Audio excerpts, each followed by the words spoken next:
the thing, I mean, what he would have to do, I mean, in a perfect world right now is clear the 6 and the 7, or the 6 and the 3 out without moving the 7. Yeah. If he can't do that, then he's got to figure out a way to get to his 8.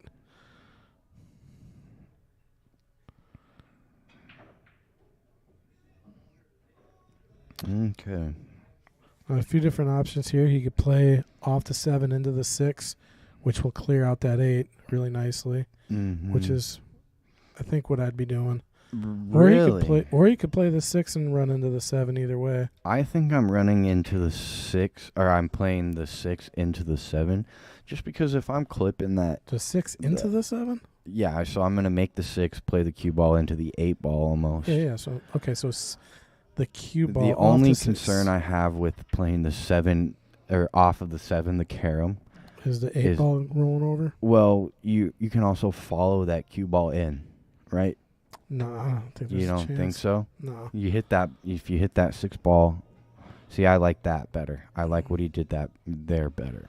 Yeah, but I think it's safer. I feel like if I hit that 6 ball too full, the cue ball's following that 6 ball in.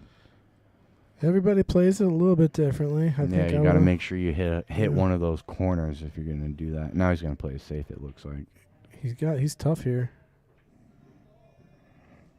He's safe. He's gonna get. He played good safety there. I think you'll see that jump cue. He's got a long way to jump if he's gonna jump. Yeah, I still would jump this one just because I got a lot of table to land on. I'm not too worried about flying the table here. So just make sure you get over that 5 ball all the way. I think he's trying to spin around it. You're right. And he didn't quite get all the way around it. Oh, he's going to be okay. He left Brandon and out here. Yes, he did. Start with the 5. You can start with the 7. He's going to start with the 5. It's straightforward. Yeah. I like using my 3 as the last ball, but I think he's going to take the 3 right now. Right. Yeah, he got a little full on that 7 where the scratch might come into play if he tries to draw it. Now he's got a little more angle so he can just roll his 7 ball in. Yeah, he's gonna be a little tricky on the 8, but I think he's gonna be fine here. Just gotta watch the scratch. Just don't come across the table. Yeah, make sure you don't put any draw on that ball. Yeah, he played that right. He played it correctly. Did not even get it a chance to go on the side. That was a stun follow that he played. A little bit of a stun follow. And he played that 7 ball real beautiful to get nice and easy on that 8. And that's going to make it 4-1. Oh, no, I got chatbots coming in here at me. I got to remove them. Let me see how I do that.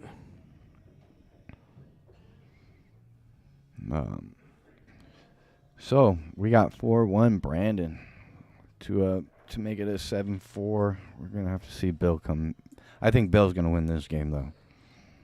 I think Brandon, I think he made a good break last time, but we'll see how he hits this one. And if he gives Bill an opportunity, I think Bill really needs to capitalize on that opportunity and let Brandon know that he's still in it. And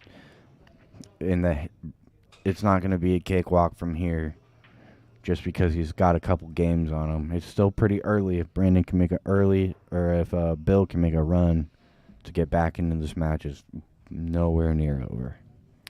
I think I took care of our sex bot on the channel.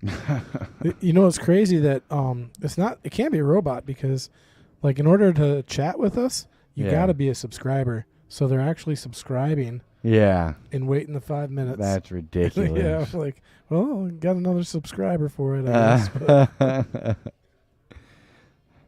That is crazy. There's probably got to be a way you can block those from, Yeah, I just took care of it. All right, so actually Brandon miscued a break there. It's going to give Bill a chance to snap him.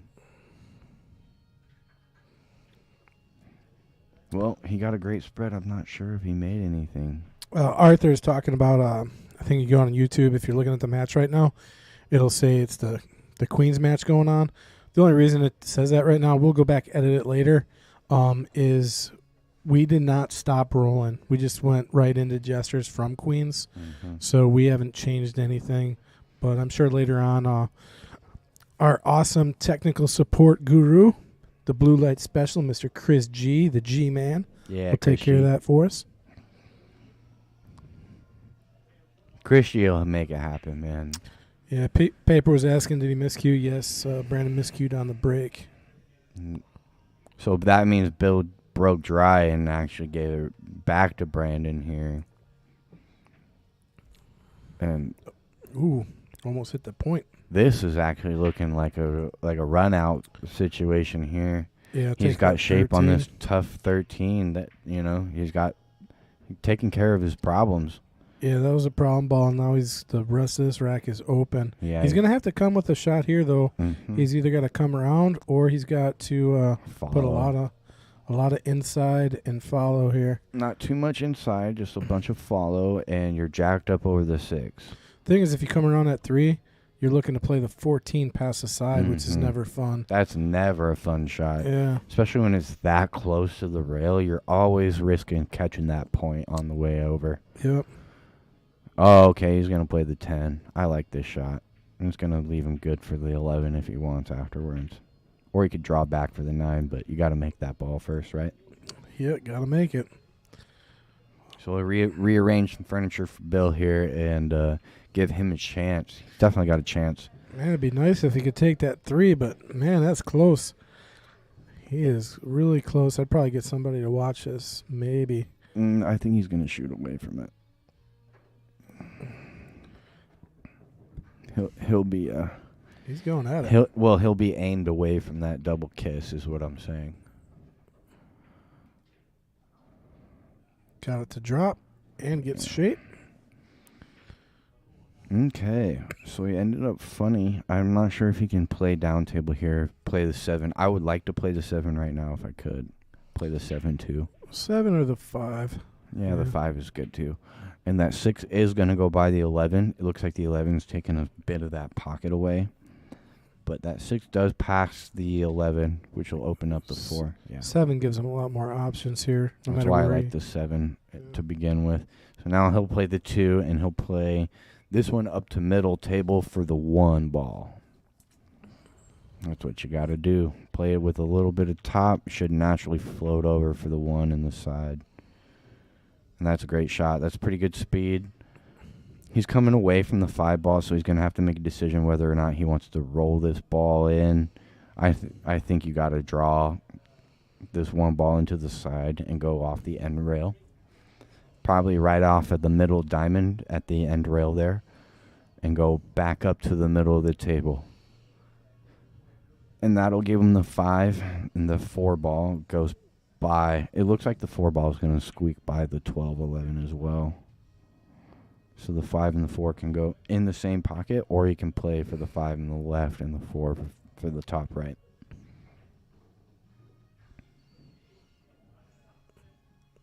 Just got to watch the speed on this shot. Make sure you don't hook yourself on the 9 right here. He hit that ball pretty hard. He's going to play the 6 in the side. And that 8 ball still isn't going to pass the 11. That was the only issue before. Actually, he probably moved it into a little bit worse position because now it doesn't bank. I think that 12 ball is going to cut that bank off in the top left corner.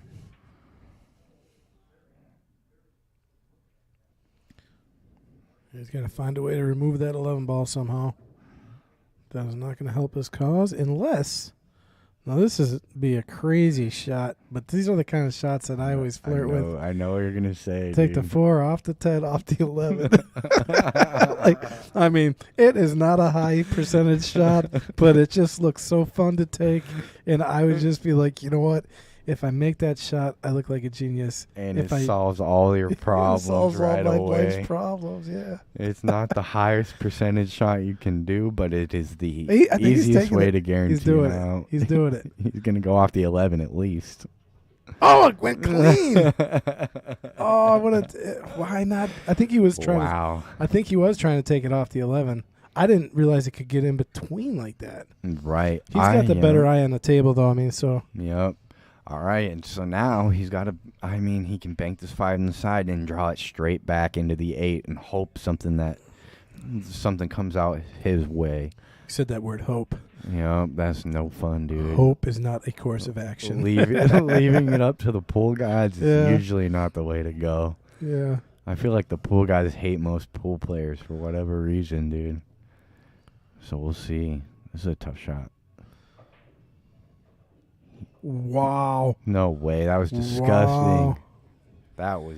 If he gets out of this rack, this is going to be impressive. And I mean, obviously we could, see it. He could walk this all the way down. He's got a cut. Yeah, he could walk it all the way down. I'm not sure the bank is there. I think the 9 is in the way. If the 9 ball is not in the way, it's really close and it's probably cutting half the pocket off the bank all the way down. Yeah, the bank is wide open. The 9's nowhere near in the way. Oh, I'm talking about the side pocket. Oh, no. He's 8 ball on the side. Bottom left corner here. Or you can cut it into the bottom right. I like cutting it, but he's banking it bottom left corner here. This is you hit this ball real smooth. Don't give it too much speed. If it give it too much speed, it comes up short like that. Wow, it was a nice effort to try and get out of a tough rack there. Yeah, that would have been crazy out to watch. Now he might even consider playing safe here, which he did. He just locked him up on the 11. That's beautiful. Yeah, no, I'd start with that 14 right after this. After yeah. Well, I mean, he could probably get a hit. There's no easy hit here, but I would be expecting right now to get ball in hand coming back to this table after a safe like that. That was a great save. Yeah, he cut off pretty much. You know what? Can he squeeze that by the 11 on the side rail? No. You don't think so? I don't think so. He's going to try to tie something up. What is he going to tie up? The 14? The 14, 11. Yeah. Because it's kind of aimed that way anyway. Yep. I don't think he's going to get much out of it, though. It's really touchy. Both balls got to stay on that side rail. Really touchy. Well, he probably made the 14 a little tough. I think he's got to... Now he's got to send the 14 the other side of the table or start with that 10 ball hanging. You can start with that 10 ball hanging, come around, and play the 14 next or play the 9 on the side for the 14. I'm just... I like taking the 14 right now. Even if I got to play past the side pocket, I have ball in hand. Of course, I'd probably miss with ball in hand. Yeah, right. Me too. That's how it goes. So I actually don't mind taking the 10 first, opening that pocket up. He might try to run into the 14 actually right now. I don't know if I would. Actually, you know what? I kind of do like that. Nope. Just to get it off the rail, because even if it's off the rail, it makes that shot so much easier. I mean, if he was going to play that shot to get to the 14, why not just play the 14 first? Yeah. He left himself a little tough here for the 9 or the 11. Anywhere he wants to go, right? Yeah, so I don't know. I don't understand the thinking on that. You know what the thinking was? Is that he played it safe. Oh, did he? Bill is up at the table here. Oh, okay. Well, that changes everything. That's a good play. That's a solid play. Unless Bill makes this 8 ball. Oh my God! Oh my gosh! Oh my God! Make it. It was a good plan. Oh man! Did he call it though? I'm pretty sure he called it. He did call it. Both players are laughing. I was like, yeah, it's a good shot unless he makes it, then he drills it. So we're going to take a look at this. Wow. Can we please see that again? This is Efron Reyes worthy kick shot because he's coming 2 rails. He's playing it off the bottom rail too. And I always tell everybody, if you're playing a shot, always 2 rails. Never try to come straight at this ball. Come off the other rail. Bam. We're going to watch that again. I could watch that a few times. And he hit that so beautiful. Ladies and gentlemen. Great speed. We should see some hands clapping out there. Yeah. In the chat room. Definitely throw us a like for that one. Nice shot here by Bill to get him halfway. He hit that Cut beautiful. The lead in half. He hit that beautiful. My gosh. It was great speed, right? He hit it beautiful speed. He hit the angle perfect for the 2 rails. He did exactly what he needed to do with the cue ball afterwards. That's the gamble you take when you're going to play safe, You're giving your opponent a chance. Yep. Break did not open up very well. But he did drop 2 balls. Yeah. And you know what? They look good. Stripes. Actually, it looks really good. The only problem there I can see is the 12-1, but the 12 goes. Yeah. So here's one thing about 8-ball, too. You always want to take the balls that are on the outside of the table. Mm-hmm. I generally prefer. Mm-hmm. I agree. Because they all go, usually. Yep, usually your ball is blocking the other suit's ball. Paper says top shots of 2023. Yeah, man. It's actually a good idea. We should compile like a highlight reel. A highlight reel. That would definitely go on the highlight reel. I'm going to talk to Chris about that one. More work for you, Chris. Hey, man, we do it for you guys. We do it for the viewers. And that shot would definitely be worth looking at again, you know. You can learn a lot from that, and that's pure excitement right there. Randy says, great shot, Bill. What's up, Randy? He just recently played on the stream. I met him up at One Shot in Owen, I think. Good guy. Oh, wow. And Bill comes up and rattles that ball. I think he tried to do too much with it. He did establish the stripes, though, so he's not going to leave anything too crazy easy for Brandon. He's sitting on the rail here. He's got a straight in 6 or a cut on the 4 all the way down. But like I said, just because he's sitting on the rail here, and those are really his only 2 options at a clean shot, it's nothing easy to get started with. And so Brandon tries to roll that ball in. He overcuts a little bit to that side rail. Really, these balls look really open up for Bill. He's got a good opportunity here to put himself right back in this match. Right back in it. Only thing he has to worry about is getting good shape on that 12 ball. See if he can do it. Can he touch the 1? Oh, he touched the 12? Now he actually probably put that in a little bit worse of a position. No, it's better because he can take it all the way down now. I mean, he actually has a home. Now he's in trouble now because he doesn't have a shot. Right. Well, that 12 went by the 1 on the bottom right where the 13 was. So I don't know. Now he's still got a good chance to navigate to it. He can go rail first, real soft here, play the 15 or the 12 next. Real soft, but you got to make sure you hit that ball. And I didn't think it was that close around the 4. That was a tough shot. You almost might have had to swerve that ball. That's going to get Brandon a ball in hand with a decent opportunity here. The only thing he's got to worry about is a 3 ball. Yes, I'm just about to say, like, you want to start with the 3 ball, but the only shot you'd have is a 3-2 combo, and that's just not. I like this. Not ideal. Yep, I'm going into the 12 ball, so that way that kind of opens that 3 ball up. How's he end up? Almost scratching, but you know what? He's going to be able to make that 3 ball right now past the 12. So now his only worry here is the 4 ball. Can you follow that 4 ball in, or do you have to play it down? Well, he's got to watch the 2 ball here. 2 ball might get weird. I think he's okay. 2 balls okay. So now he's sitting really good. The only issue is what do you do with that 4 ball here? Well, it banks back once he takes care of the 2 and the 6. Yeah, or like I said, he can follow that in with the 13. You got to get really straight on it. Mm-hmm. And you play that shot with draw as well, and that pushes that 4 ball. 'Cause opposite spins transfer, so if you put low on the cue ball, it's going to put a little bit of forward spin on the 4 ball, which will roll it through that 13. Oh. We're talking about the 4 ball. You got to worry about the 6 first. That 6 ball was no easy way. There was no easy way to make that ball the way you hit it. Tell you what, Solid's got total control of this table right now, though. Right. I mean, there's just nothing here. Even if Bill is able to make this 13, there's just nothing. The combo up there, the 15-12, is not wired. Yeah, I agree, man. I don't even know how to make a decent hit here. Oh, check this out. Off the rail, 12, 15, 13 combo, because that might be wired. He just has to hit the triple combo? Yeah. Like off of the 6? Yeah, kick off this rail, this top left rail. Can you get there through the 7 though? Probably not.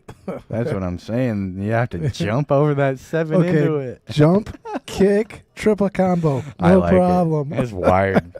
He's looking at it too. He's like, It's smiling. dead. It's dead wired in the pocket. Yeah, I don't know if it's dead, but it's I know. close. He's gonna go with the 13. Probably a better shot. Yeah, and even then, you got to swerve it around the 2 or jump it over the 2. I don't think there's. Dude, he's staring at this kick triple combo. I'm telling you. Oh, he's calling a bank shot. What is he doing? Okay, so he's gonna hit the 12 ball, nice and thin on the other side, and he's swerving around this 7 to get there. Oh, and look where that 15 was going. Yeah, it had a good chance, dude. If you would have got a lot of power into it, He would have got 2 highlights in 1 rack. well, Or important 2 part racks. is he got a good hit. He got a good hit, and he didn't sell out to anything too easy. Is he just gonna try and take that pocket back? Yeah, he's trying to take the pocket back. It did not work. Nope. So he's going to give a good opportunity to Bill here. He's gonna have to play for this 13 and then play for a combo shot. Yeah, I agree. Just because I think it's too hard to leave the cue ball tied on the rail. I think if you tie the cue ball on the rail, you might be able to squeeze by the 15. But Yeah. any distance off of that end rail, it's not going to work. He hits it real full. See, can he squeak? No, he can't squeak by. He has to play that rail first or play the combo, huh? If he could play rail first, I would do it. I would do it too. If he could, but You automatic shape on the 15, whereas yeah, play this combo. if you play this combo, you can end up real thin on the 15, just like he did I don't know there. he played but that good. he played that really well, and that 15 ended up rolling a little bit more forward than I anticipated. Plenty of angle to get him anywhere he wants on the table right now for the 8 ball. And it looks like 8 ball goes everywhere except for past that 4 and the 2 on the right side. So Yeah, as long as ain't he gonna- heads up on that right side, he'll be okay. Yeah, he ain't gonna have the cue ball anywhere near Nope. shooting. Yeah. He'll be okay. Make sure you don't overhit it. He did overhit it, but he ran into the 6, luckily. Oh, he's got a tough shot. He's got a tough shot here. And you got to worry about the side pocket a little bit here. Well, if he's playing in the side, he's gonna have to worry about it. Yeah. Yeah. Do you cut this in the right hand side, or do you cut it in the lower left? I think the lower left corner is the shot here. With draw, I like the draw shot, trying to stay under that Yep. side pocket. He's trying to play past the 2. I don't know if it goes by the 2. Yeah, I don't agree with that. He might be playing the side the way he's lining up at it. Might be trying to throw this ball in. Oh, he played Did play that side. Played this side. I thought he called the corner. And he hit it a little thick, so he's gonna give Brandon another shot at the table. Oh, he's got the 5 ball to start with here. I don't like any other starter. I'll tell you what, he'll be hesitant to play safe. After Yeah. that last safe he played, Bill came with a great kick shot. Oh, but look at this. He's lining up some kind of safety unless he's trying to cut the 7 by the 8.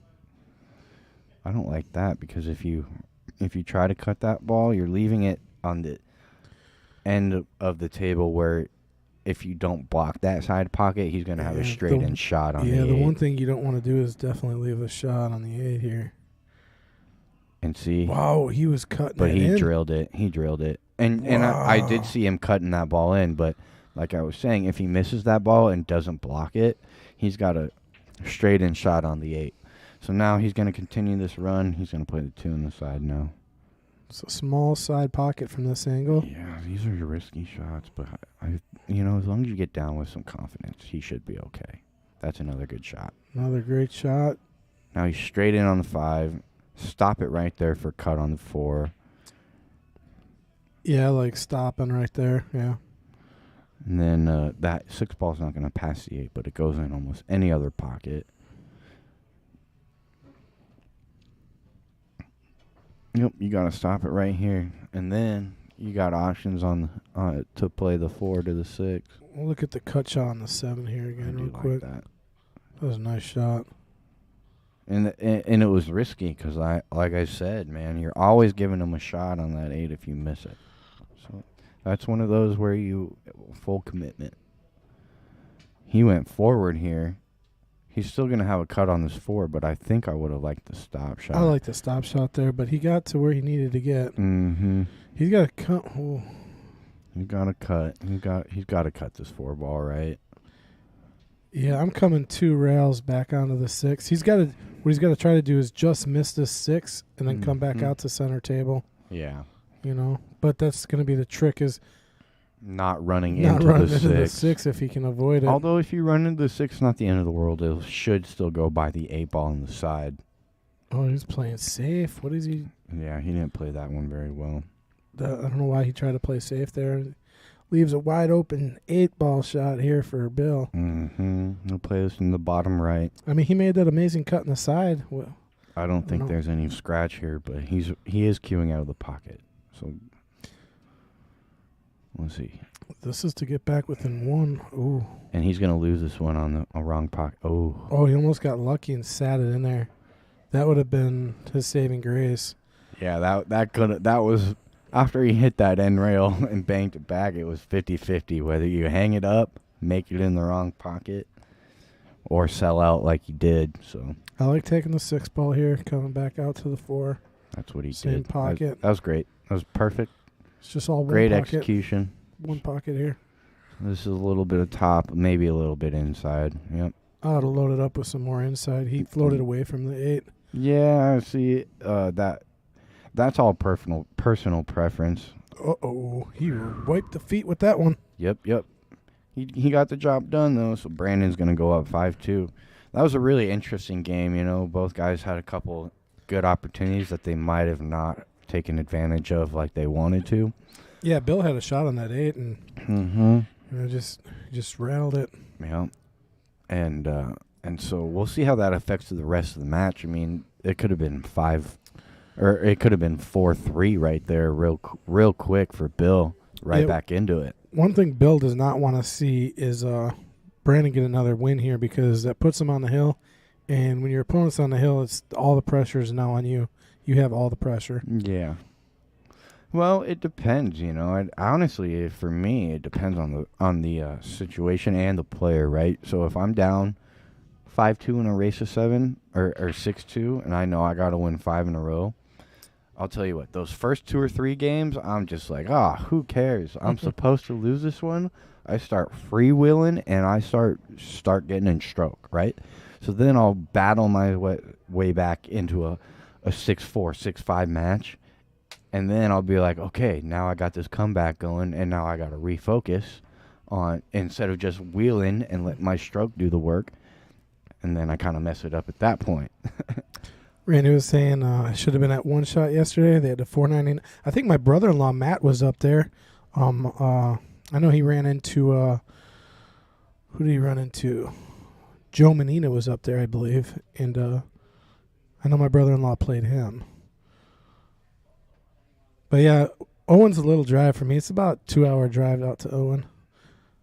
They got some valleys out there. Pretty nice setup. They run good tournaments out of that place. Yeah, I don't know about playing on valleys for me. I mean, I like playing on valleys if they're really nice, well kept, and I really enjoy them when they're this place, home. Their valley tables are set up nice. Yeah, I mean some of the nicest valleys that you'll play on. They don't have shag carpeting. No, they got really nice felt rails are nice. I mean, those tables were set up really good. And when a valley is set up well, they do play unbelievably nice. Yeah, the side pockets, man, they're so tight to bank into. Yep. I mean, it's just like it's different. When they're not cut to like standard bar. I'll tell you what, their corner pockets are like buckets though. Yep. I agree. The corner pockets always play so big, and then those side pockets play a little tighter. So Brandon running around the table here. Okay, so the only problem I can see for he's really trying to determine what he wants to do and what route he wants to go. He's looking at that 7 and the 14. Junkvex2 says, Oh, man. See, this is Wisconsin. You can't pronounce anything that's like a city or a county. I'm going to try it. Akanato County? Akanato?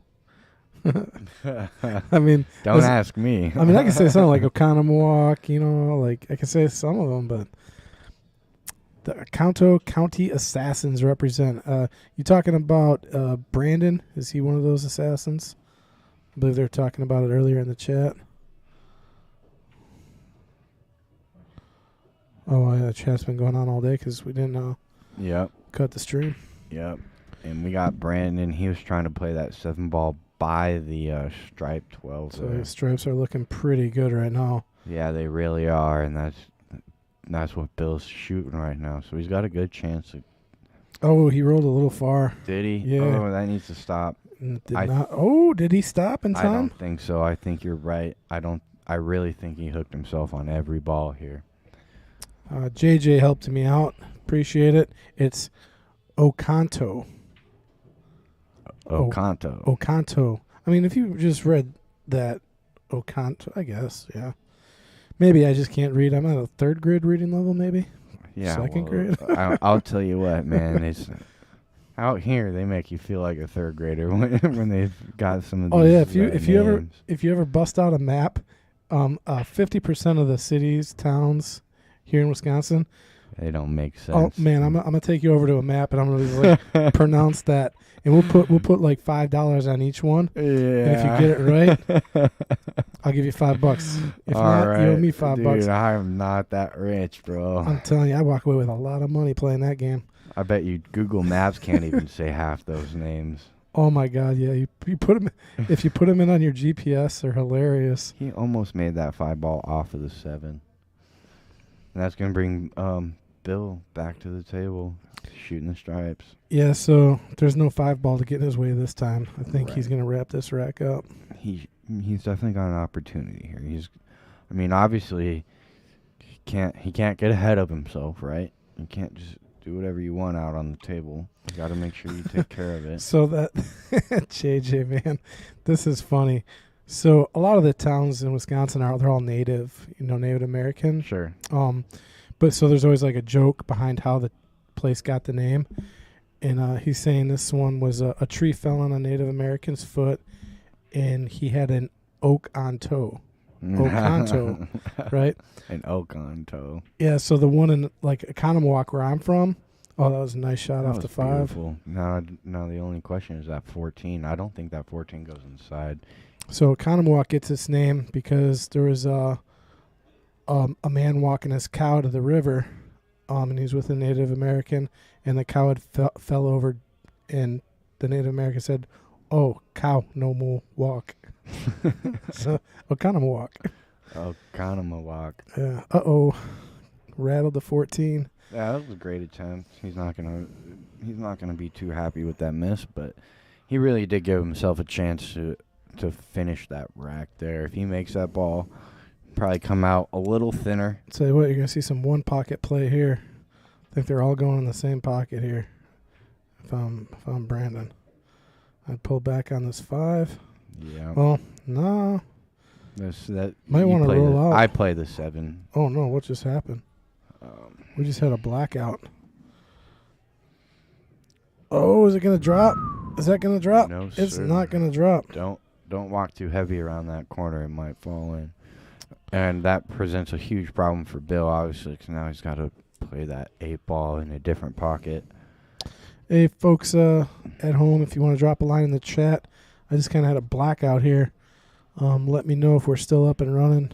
Say something. My screens they all just went black. I've never seen that happen before.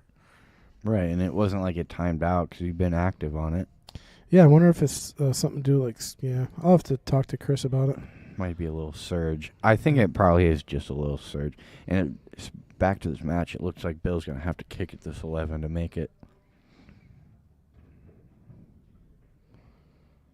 Oh, he hit that good speed. He hit that great speed. Okay, and he's not too straight on this 9-ball. Oh, Mike Gaines is in the house. He's actually back practicing, getting ready for our night's match against Mike. We're going to have 2 Mikes playing today. Big Smooth. He was on the stream. He played Jesters last year. I had like 14 victories, I think, on the stream. Wow, in a row, huh? Yeah, in a row. I mean, he had to take 1 week off, but that's halfway to a full year. Yeah, I mean, yeah, he had a pretty dominant performance. Yeah, that is ridiculous. What's he calling up here? He's calling this A ball through the 7. There's no He's way. gonna have to draw this ball and hit it to. It's so hard to do this when this ball's on the because he's gonna leave a shot on the 5 for sure. See, that 8 ball is always going out. Hey, like he that. actually hit that pretty good. He because hit it real good. He left the 5 tough, and that's about the best you can do on that shot there. And he did give that 8 ball a pretty decent chance to go in past that or through that 7. You got to hit that 7 ball so full. And that forces Brandon to go for it and kind of sell out. Yeah, I tell you, that shot Bill played with the 8, that set him up for this win. Mm-hmm. He left the 5 tough, so. All right, and he is climbing his way back into the match. Here we go. So now it's 5-3.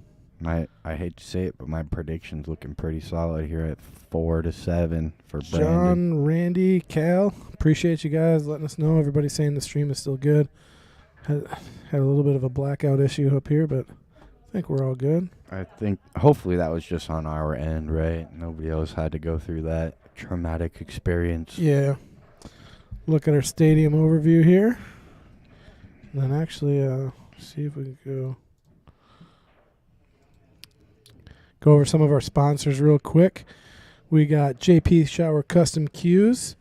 I love P Shower Cues. So all my cues are all P Shower. And we got Erickson Auto Trim. We got Cue It Up with Nate Mindom. John Kramer in the Wisconsin Billiards Hall of Fame. All he does for Wisconsin Billiards is awesome. The Clarion Hotel. And then which is attached here to the Mad Apple. Mm-hmm. We got Billet Spin, Pop a Lock, Cutthroat Q Sports, ran by Brandon. They do an awesome job with apparel. Brownies Upholstery Cleaning, and of course the Mad Apple. See if I can make it over to the break here. Yeah, thank you guys all for that support. We appreciate it. We got that break coming from Bill here. Ooh, looks a little tied up on the left side of the table. Yeah. Bill did make a successful break there. He did make ball, so he's got the option. You know, that 13-2 is pretty wired to that corner pocket. Me and Kendall were talking about this earlier. If you hit that 13 on this close side of the cue ball, it'll push that 2 ball towards. Yeah, I agree. I like that shot. The only he's trouble lining is up. got to watch the 8 ball. The 8 ball is going to be moving. Moving a little bit off the 1, though, so it's pretty safe. And look at how much he threw that ball. He threw it to the other side of the pocket and makes it. Oh, So no, he's going to tough. take solids. He's tough. Yeah, he didn't leave himself much. I'm not even sure this 1 ball cuts. And that's all he's got. He's really. cutting it all the way down. He's got to play this ball. Got to watch that 8 ball. Mm-hmm. Play it with a little bit of. No, I'd play this center ball just to be safe. Is he trying on the side? Hit the point on the side. Yep. Rolled out. He did leave that 15 by the 3 ball as well. And it looks like that 13 is going to pass the 8, so he doesn't have a whole lot of issues I can see here for the stripes.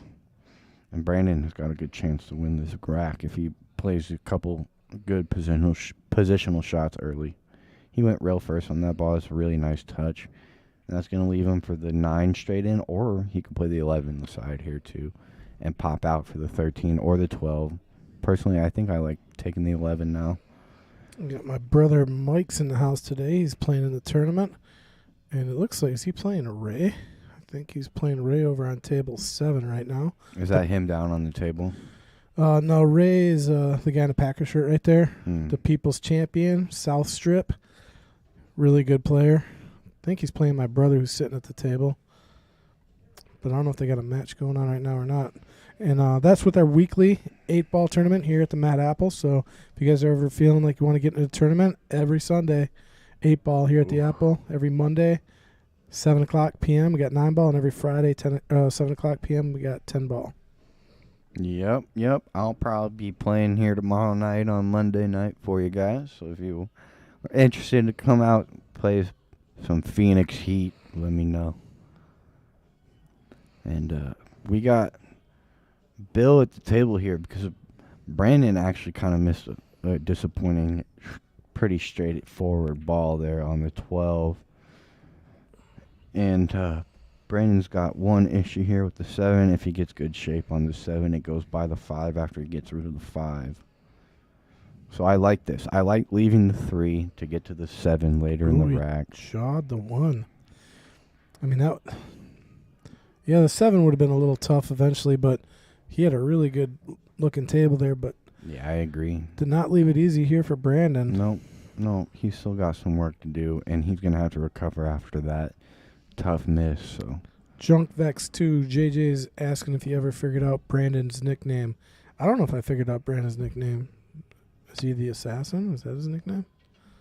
But we already have a player with the name the Assassin. Tony Cohen, the Assassin. I believe that's Tony's name, isn't it? Tony Chohan? Chohan, yeah, the Assassin. No, that's T-Rex. T-Rex, yeah, that's right. Tony's one of my favorite players to watch, man. He's going at it with SVB in one pocket again. Yeah. They're going to do another big match. They had it was really close all the way down to the wire for like 160K. Yep. They're going to try to build that back up and do it again. I love it. And you know what? Tony is good for the game. He's got his own style. You know, he doesn't play necessarily traditional, and he plays really aggressive one pocket, which everybody loves to watch. So he had an out in one pocket against SVB in one pocket. It was the most unbelievable one pocket out I've ever seen in my life. I mean, it was so ridiculous. There's no way you're getting out on that. Yeah. And he got out. The guy is, I mean, he's like a Chris Melling for one pocket. He's just a walking highlight reel. And not only that, but he's still like top in the world. He makes up shots on the fly, pulls them off that you would just never think are possible. You wouldn't even think of it, you know, and he walks up and just pulls it off like it's Bill's taking a page in his book. Pretty good walk around the table here trying to figure out what he wants to do. Yeah, he's going to cut this 4-ball, which I don't mind. You got to go 2 rails for the 6 next. Cut nicely. And this is actually good to get on the 7 even. That is beautiful. I mean, then the problem, now he's got to start thinking about the 8-ball. I mean, like, do you try to do something with the 8 now? Or do you just play to get on the 7? I think where do you play the 7 there? Yeah, you got to play it up table, right? Yeah, you just put that cue ball on the top of the table right now. Maybe slide it over as much as you can with keeping control of the speed. Mm-hmm. But you almost got to play to the pro side of the 7. But this is not. I don't think this is easy. Yeah, see, maybe he's looking for a better angle to get to the 7. He's straight. I almost like his idea there, where if you come on closer to that side rail, you got a natural angle to get under the 7, and now he's looking at the bank. I don't think the bank goes by the 12. It might go by the 14 in the side. So it says on the stream, we used a term last week. He scanned through, he couldn't find it.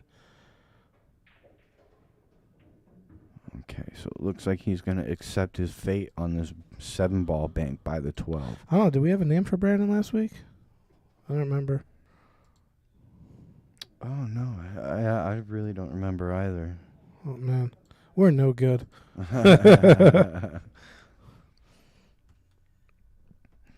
I think you might have been talking about one of them. But we'll see. We'll see. Yeah, see, Wow. I didn't think that bank went. And it after watching that 7-ball run by the 12-ball, it might have been able to slide in. Would have been brilliant if it did. Yeah, but it was always close. That 12-ball's taking half the pocket away. And so really, you're leaving the I would leave the 13 for the end. Now, if you mess it up, you give an open pocket for the 8 ball. But he's got the 11 here straight in.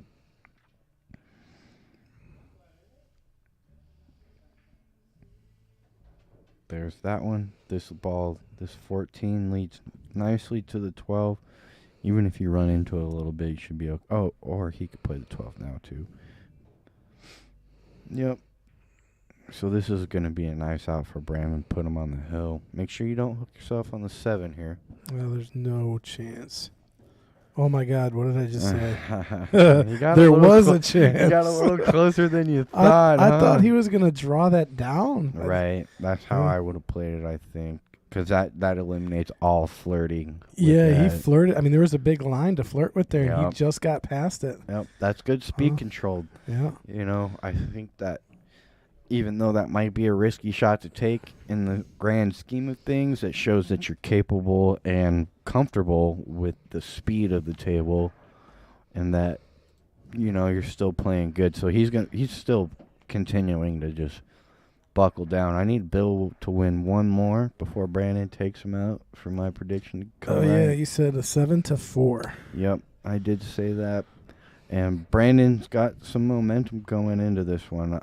We still haven't seen a break and run this match, so I think Bill's going to get back to the table, just because a lot of the times when you're on the hill, you don't necessarily get the best layout, even if you do hit the break really well. Yep, Brandon on the hill, race to 7. We're at 6-3 right now, so Bill's got some work to do if he wants to come back next week. Yeah, that's going to... Oh, look at that, 15. Last ball on the table is going to drop. So he's got some troubles here with the stripes. If he wants the stripes, that 14's tied up. He's got the 13, 11, 9 tied up. And the solids look a little better to me if he's got a good starter on the solid, just because that 2 ball takes care of the 7. That's your only problem. If you can get on the 2 ball, you can break out the 7, get a shot. And it looks like he's going to go for that right now. I don't mind that at all. Yeah, I think he wanted to pull away from that 7 a little bit, but... Yeah, can we get it overhead and see if he's got any space? We'll see what he's got. It's not going to be much. He's locked on it. Yeah, he's pretty straight. This is not anything easy. So if it is locked, you can push through it. If Right, it's straight. okay. Right. If they're touching, you can push through it. Yeah. That's what they're talking about. Do they want somebody to come watch it, I think? How does that work? One of us just goes out, watches, or they could probably call Ray over there if they want somebody to watch. I'll go watch it. Okay.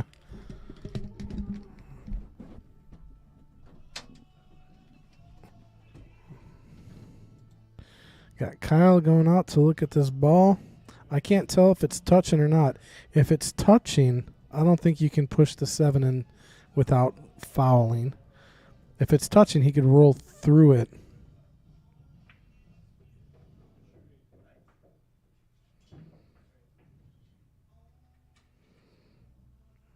Okay, so he's going...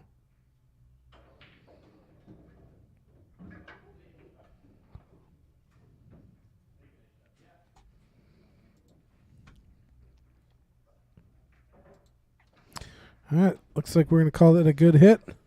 Was it a good hit? I called it legal. All right. Was it locked on the ball or no? No, it was not locked on the ball. He had about a centimeter from that ball. Okay.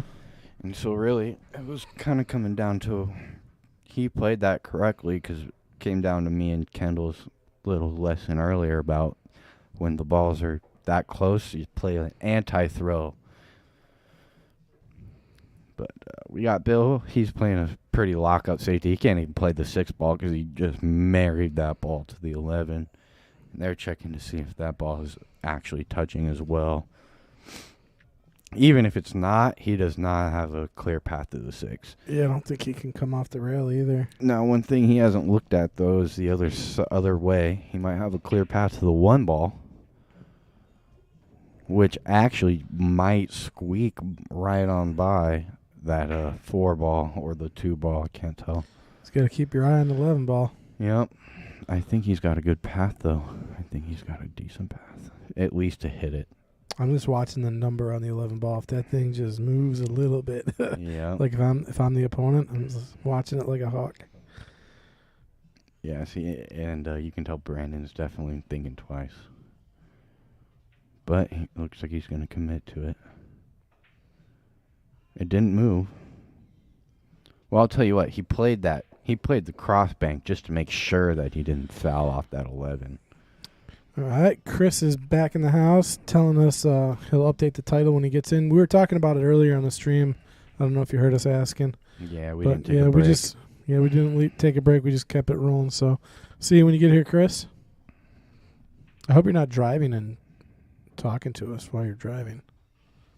Yeah, texting and driving. I do it all the time. I shouldn't. You guys sound like teenagers. Yeah. I don't text and drive. I'm not that busy. I'm not that busy, man. I got nobody important to talk to, really. Except for these viewers out here. How you guys doing today? Oh, jawed the one. Brandon playing the one there. He didn't leave himself good shape if he does make that ball, but we're going to have Bill back to the table here. And it's 6-3 and a race to 7, so Brandon's on the hill. Bill's looking to stay alive. They're going to take this 12 ball. Yeah, I like the 12. I like the back cut on the 13 if he's comfortable with that, too. I think both lead to good options. Ooh, he was... I mean, really, there. I don't think I've hit the button at all. I'm gonna give it to him that one. See if this goes. Oh man, he hit that ball terrible. we only used it one time, unless he was playing safe, of course. He might have been playing it safe, but he didn't get too safe on that one. So we'll see what Brandon does here. He's got an opportunity to run out. Actually, his only problem ball is the one ball. He's got good shape to get there now. So if I'm Brandon, I'm taking this one ball right now. Supkiss is back in the house. One of our super fans out there just got back from Fedor's YouTube site where he got slammed by Jason. Wow. Fedor got slammed by Jason Shaw? I really hate to say it, but I can't be too surprised about that because you and I both said it today at different times. Jason just owns that tournament. He does. Yeah, he's won it like 9 times. He's won it more than anybody else who's won it. And I'm pretty sure of that. And that is unbelievable. Does he live in New York, Jason? He actually lived in New York with Earl for a while. Yeah. Yeah, he did. I don't know where he's living now. I think he's actually back in Scotland now. Really? Yeah. With his kid and everything. But either way, I think he still lives in the States, the last I heard. But I'm not 100% sure, so it doesn't really matter. The fact is that, he's made such a dominant performance in that tournament ever since he started winning it, I don't think I've ever heard of anybody winning a tournament that much with that many high-class players. It's really surprising. We got Brandon hanging the 6 ball here, so he's going to give a chance to Bill to stay alive. Okay, so Turning Stone Classic. Here it is for Jason Shaw. He won it in 14, 15, 16, 17, 19, 21, and 22, so 7 times. And he's gunning for an 8th. Wow. And apparently he just smoked Fedor, so he's got a good chance. Anytime you smoke Fedor, you got a good chance to win the tournament. I don't care if it's the first round, if it's the third round, or if it's the semifinals. If you smoke Fedor Gorst, obviously you're playing good. If you can keep that stroke going, you got a good chance to win the whole thing. Yeah, well, any player like Jason or Fedor, if they get rolling, you're sitting in the chair. There's not much you can do with his winter break format. Mm-hmm. I don't know if they're playing winter break or not, but yeah, I think Turning Stone is winter break. Yeah, so you could, if you're just sitting in the chair, people like Fedor or Shaw, they'll put a pack on you. Yep. You're not getting to the table at least for one rack. Nice shot there on the 11. Gets him to the 10. He looks pretty good here. I gotta say, I would have taken the 9 ball there, though, just because I think that 13 goes in the side, possibly, and that 9 ball does not. I want to get more straight on that 9 before I play it past that side pocket. Mm-hmm. It's going to be a difficult feat here. Still shooting. Yep. Now, this is a question, dude. Man, it's a horse apiece here whether you take the 13 or the 12. Because either way, you're thinning both balls, really. And Yep. I mean, I guess you could take 13, come back and forth to get on the 9 is probably the shot here. Yeah, I agree with that. I like that shot. I don't think the 12 leads you to a ball that's Doesn't. open. Junkvex is asking if Shaw owns a pool hall on the East Coast. I'm not sure if he does. He may. Look at this shot. Look at this shot. That was a great call, Patrick, and even greater execution there, but for Bill. So yeah, I shot it pretty good up in the booth, but when you're on the table, you gotta. I mean, that's all Bill right there. You literally mapped it out for him, and he just followed it to a T. What was I gonna say? Yeah, now he's got to pull back on the 9. Yeah. I mean, you really got to pull back here, and I love this shot. The only problem is because you play with a little bit of power, is you can tend to rattle that. He hit it decent. Yeah, he didn't get back far. He's still got a. Ooh, I don't know. He's got a back cut, but it's no easy back cut, and you might be clipping the 8 and going towards that corner pocket here. Even if you don't clip the 8, you're still going towards the corner pocket. You can bank this ball, bank this ball, but then you got to put a little draw, and then you're stiffening that bank. So that's not easy. And what he's looking at is if that 12 ball passes the 8 in the top left. It doesn't look like it does in the overhead, but if it does, it's really skinny pocket. That's the shot I was thinking. That's the shot. Yep. Clip the 5, go around the 5. Okay, that is beautiful. Well, I'm keeping the replay. That was a great shot. That was but an I'm keeping unbelievable the shot. We're going to take a look at the shot that got him here, I think, which was a shot to get to the 9. Keeps him alive. Wow, what an out, yeah, Bill. Nice out. I think after I hit that button, it did something. That was unbelievable back cut. This is the shot this is a great shot, too. What an out, back Bill. and forth to get to the 9. And that shot right there kind of set this up. So really, he comes with 3 unbelievable shots to get himself to the 8 ball. That is unreal. Great out, Bill. You know what? I got to say, I did predict this score if Brandon will win it. But after that out, Bill's got to be feeling some kind of way. Yeah, I mean, he's right back in this match. Yeah, this is far from over. I mean, Bill's only a few games away. He's got to put a few together here. And after that out, you got to have some kind of confidence coming into this next rack. You get to hit a break here. If he hits his break here pretty well, I'm saying he's going to get out. Yeah, his breaks have not been really opening up as much as he wanted to. Yep. Or wants. That's the table's fault, though. Like I said earlier, it's just not breaking center. Typical pool player right there, blaming the equipment. Well, he lost the cue ball there, and he lost it in the side. He did open up the rack a little bit better, though. Yeah, and I think it looks like he made a ball, maybe? I don't think it looks like he dropped the 15. No, that's the 15 by the 2. Larry said as earlier, he predicted Hill. That was way earlier in the match. I think when it was 3-0, and he predicted Hill, and that's when you said 7-4. Yeah, I think I said 7-4 at 2-0 or 3-0. Let's see if Larry gets it right. Well, I'll tell you what, man. Brandon's got a good chance here. Ball in hand. Navigate this. Ball in hand. If he's looking at stripes, he's taking that 9 right now. But I'm liking the stripes, bud. I'm liking the stripes.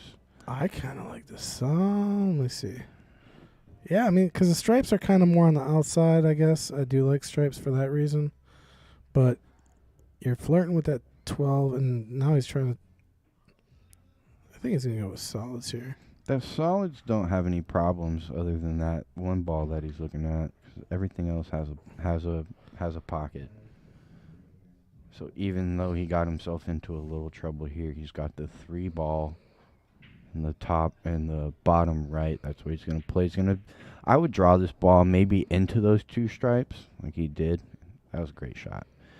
So that 4 ball is still going to go in the same pocket as the 7, which he's probably going to play right now. Or he's going to play the 5 ball.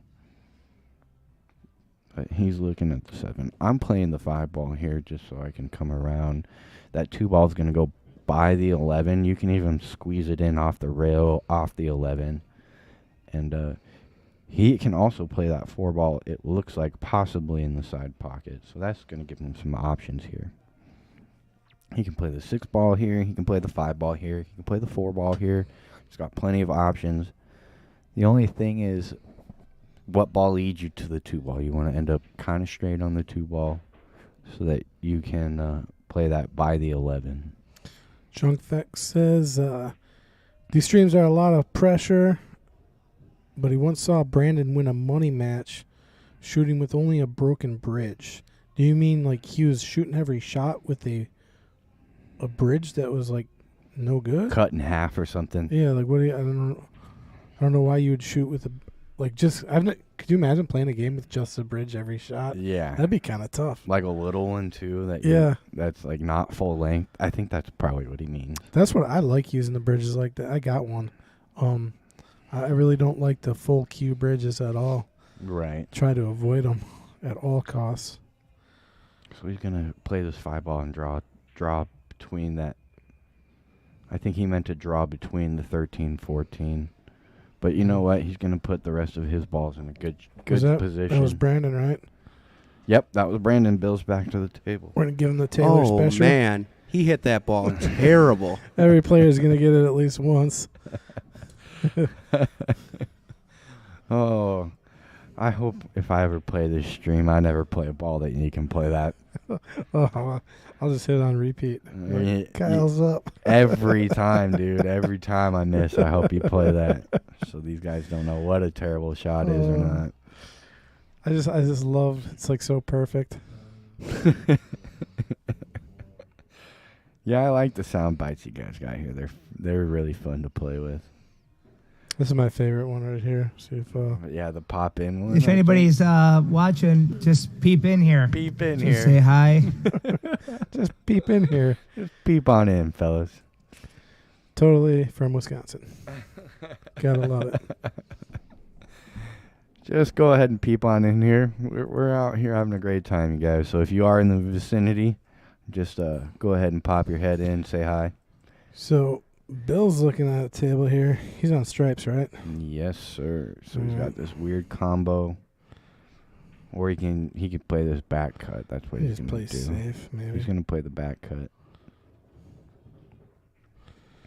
And that's going to end up pretty solid for him. Uh-oh. This is a runnable table because he's got the 6 ball to run into the 4 and bust that out. Right. I would just draw right back to the 6 right now. Right now? Yep. Okay. Or you could go I don't forward mind off. that. See, I would have been saving this too as kind of an insurance ball. Me too. Or for my last ball.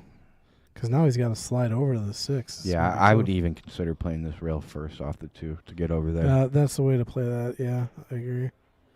Ooh, that's not the way you want to play that one. Mm-hmm. Yeah, see, he tried to muscle that ball and cheat the pocket a little bit with the 11, hit it too full, and then he obviously followed that ball right in, which isn't the end of the world. Wait, you know? So I asked about the bridge thing. So Junkfax just came back. He's like, no cue at all. It was a bar cue with no tip on it, with a broken bridge head on it. Oh wow! So popped it off and shot the game with just a bridge handle. Okay, that makes sense. What? That's ridiculous. Who was he playing? That's funny. I used to have a table at my house before I moved to Phoenix, and we had two sticks kind of like that. One of my buddies, he ended up being my roommate, had one of those really nice lightsabers, dude. And you would turn this lightsaber on and play pool with it. And I'm not joking, bro. I can see you doing that. I got this picture in my head, and I can see you just making the. And that's exactly what it was, dude. And so you had that, and then I literally had a broomstick that we played with, a broomstick and a lightsaber. And so, like, if you ever wanted to be cocky and challenge somebody, that's what we would pull out and be like, all right, I'll beat you with the broomstick or I'll beat you with the lightsaber, you know? And so that was really fun, and we'd always put $5 on it, but it was nothing serious, and I can only imagine playing with a broken bridge. Yep, something with the bridge head taken off. Well, Bill needs this one to stay alive, and he's got to worry about the 9-ball. Mm-hmm. So the thing is, what he risks trying to solve that 9-ball problem is if he doesn't do it right, then he solves his opponent's problem. With the 4. Yep. I like this going forward. He's a little straight here. Looking at the overhead, he might be able to cheat the pocket a little bit and get to the 9-ball right now and play it in the bottom right. See, and that ball is wired. He can play a carom or combo onto that ball, but you're kind of rearranging the rest of your table there. So it's a little risky because, I mean, that would solve that problem as well. If you were to play off the 10 into the 4, looks like those balls are touching, so that ball is pretty wired to that pocket. But I like playing this shot, cheating the pocket a little bit, coming down for that 9. I don't know. This is going to be tough. Yeah, he's on the rail. If that 9-ball goes. He's got to either play this 9 and find a way to get on the 10. And draw. Yeah, if he plays the 10, it does him no good to make the ball. Right. Unless you draw that 10 too. You can maybe draw off that 10 and get that sliver of the 9 where you're at now. No way. You don't think so? You're coming too far up to the 4 ball, huh? Yeah. Blocking yourself with the 4. You got to play the 9 ball here and really dig into the cue ball and play a draw. That's what he's doing, and then hopefully come off that rail. I'm probably, what I'm doing is I'm setting up the table. I'm just pushing my ball. Okay, we'll see. Yeah, see, that's what he's going to do, man. He's risking it for the biscuit. This is dangerous. God, he drills it. He drilled it, but it doesn't get him anywhere in the rest of the rack. I'm not even sure that he might have a bank shot here. 10 ball banks by the 6.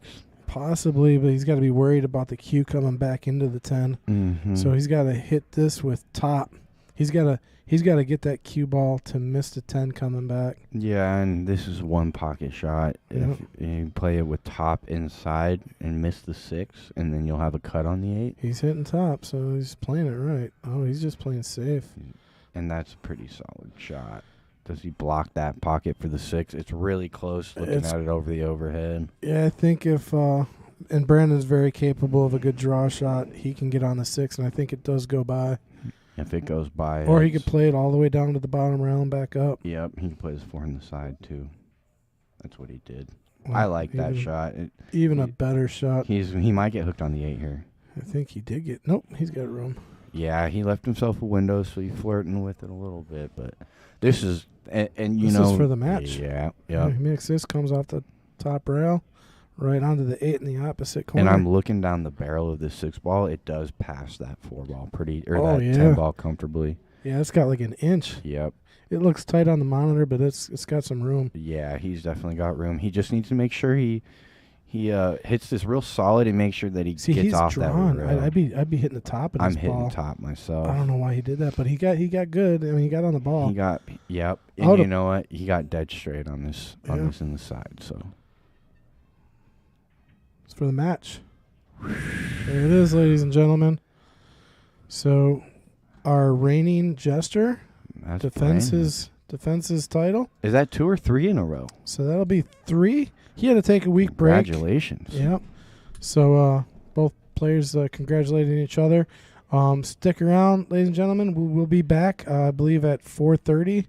So in about 45 minutes, we got our knights, and that's going to be a match. So make sure you tell some folks. We got 2 great players going at it. We got Big Smooth, and we got Mike Sabota coming at you. So thanks for joining us, and we will be back. Absolutely, and I'm going to be signing off. This will be the end of my day, so thank you guys for sticking with me, and definitely tune in for that night's match. Goodbye. See ya.